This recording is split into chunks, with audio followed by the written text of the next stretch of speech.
You're doing everything right. You're eating clean, you're drinking your water, you're tracking your macros, and nothing changes. What gives? What if I told you that some of the habits that you think are healthy are actually the things that are holding you back? I'm a registered dietitian and I see it all the time. Today I'm going to walk you through 5 so-called healthy habits that are probably keeping you stuck and what to do instead. Habit number 1, cutting out entire food groups. Now, seriously, are we still doing this? Carbs are bad. Sugar is toxic. Dairy is going to cause you inflammation. You've heard it all, right? And maybe some of it, like dairy causing inflammation, might be true for some people. It's not true for everybody. And look, I get the appeal, right? It's, I guess, easier to cut out entire food groups because it takes all the guesswork out. You feel like you're taking control. You feel like you're disciplined. But here's what's actually happening when you cut out an entire food group. You create restriction, which leads to obsession, which then leads to overconsumption, like a binge, which then leads to guilt, shame, and starting over on Monday. Sound familiar? I see this cycle constantly. The worst part is people think that they're the problem. They think they don't have enough willpower, enough motivation, or for some reason their body just won't respond. Unless you have a medical reason to cut out certain food groups like celiac or you're allergic to dairy, don't do it. There's no food group that you need to eliminate completely to be healthy. I'm going to say that again. There is no food group you need to eliminate completely to be healthy, period. And this may be a little bit controversial. Can you have processed food and still be healthy? Yes, you can have processed food occasionally, not all the time, and still be perfectly fine. That one trip to McDonald's is probably not going to do anything, and it's certainly not going to kill you. So what to do instead? Add things. Add in foods with more fiber. Focus on adding before subtracting. And this is really effective for your brain because when we talk about subtracting and taking things away, that's when we start to feel restricted. We start to go crazy inside of our head wanting those things more, right? If I told you that sushi wasn't going to be available tomorrow and that it was going to be off the market, we'd never be allowed to have sushi again, you would go out and probably order a whole lot of sushi if you could. You would eat it and you probably would inhale it because you'd be worried about it going away. So what do you think happens when you go on a diet or you take out an entire food group and tell yourself you can't eat it? You're gonna want it more. So, hey, let's stop doing that. It's not gonna work anyway. So focus on adding before subtracting.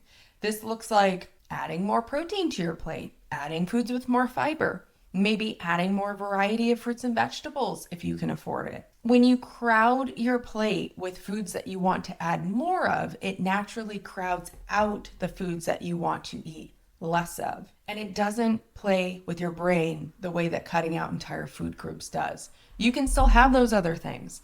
They become less alluring because you say, it's fine, I can have them. It's okay. I'm not a bad person if I have an Oreo or 5.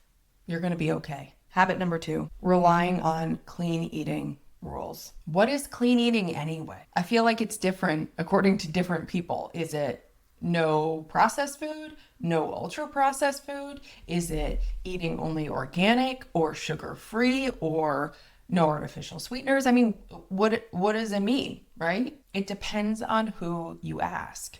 And why are you asking other people to make up your food rules for you? Clean eating changes based on who you ask. Here's the problem. Clean eating creates this moral framework around food. If you eat clean, you're good. If you eat anything that is not clean, you're bad. And there are good foods and there are bad foods. And that's no fun. Food has no moral value. And you are not a good person if you eat one way and a bad person if you eat another way.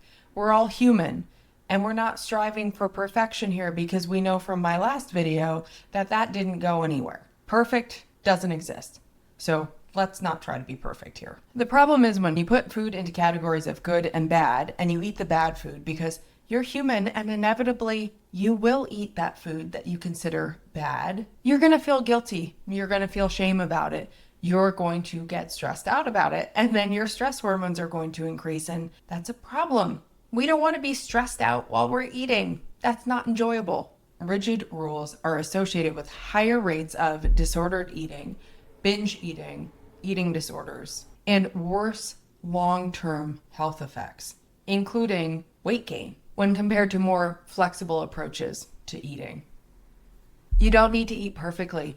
You need to eat well consistently. Most of the time. You need to eat well consistently most of the time without drama, without stress, in terms of patterns instead of perfection. Think zooming out, long term. What did my week look like? What did my month look like?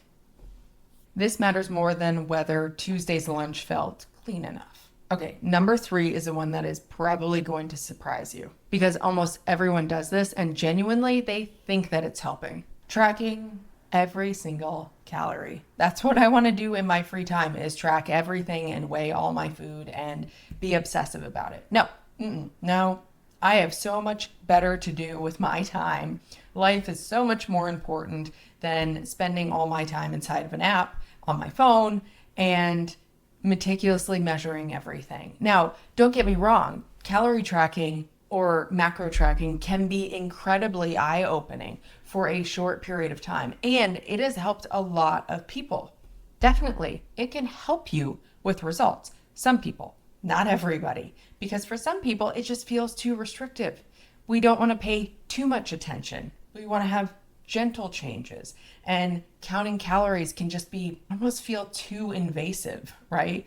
Too much in all of my business. And for a lot of people, it is not helpful. This is where I think that calorie tracking can be helpful for some people for some seasons in their life. When it starts to interfere with your life in a substantial way, such as social isolation. You won't go out with your friends. You're not spending time with family because you're not going to be able to track or measure what they're serving for dinner. Or you are freaking out because your food scale ran out of batteries and you don't know how you're going to survive without them.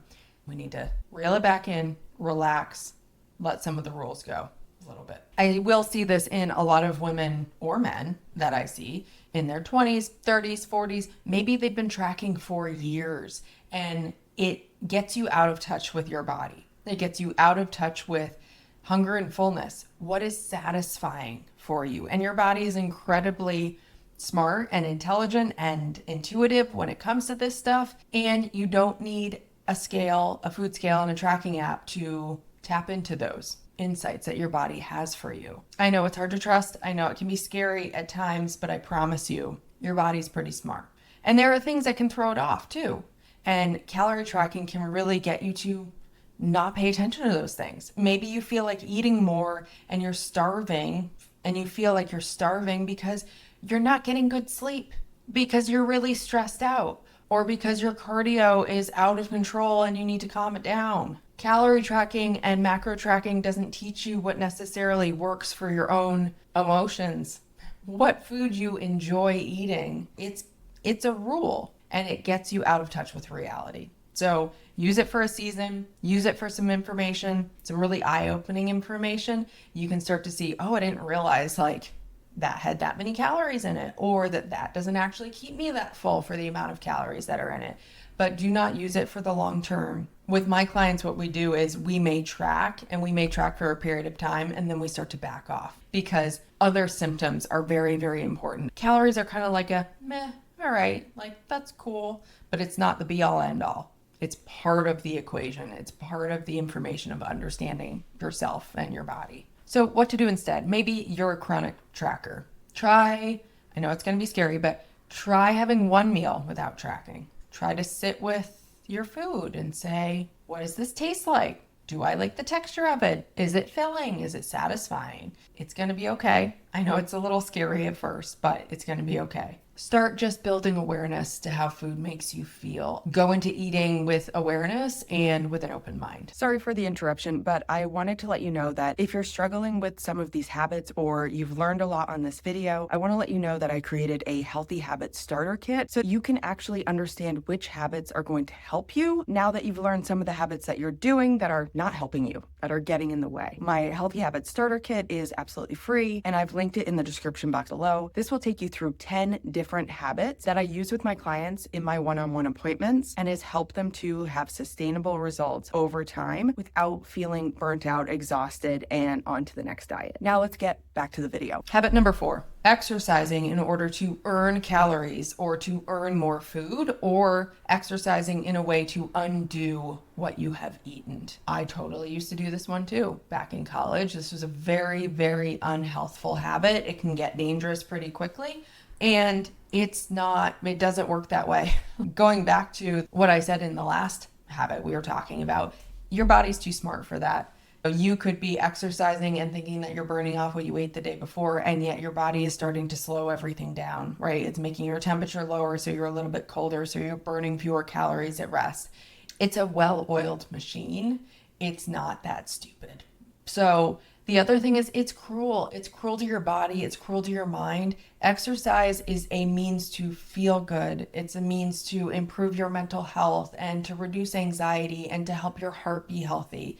It's a way, as we get older, we start to get aches and pains. It's a way to keep those aches and pains at bay, to keep everything kind of linear and loose and moving well, right? It is not a means to punish your body for what you have eaten, undo what you have eaten, and it is certainly not a way to earn additional food, such as what you would think in a calorie app. And actually, when my clients are tracking in their apps, I have them undo, or I'll uncheck the add exercise, because it's totally inaccurate and we don't need it to play with our brain.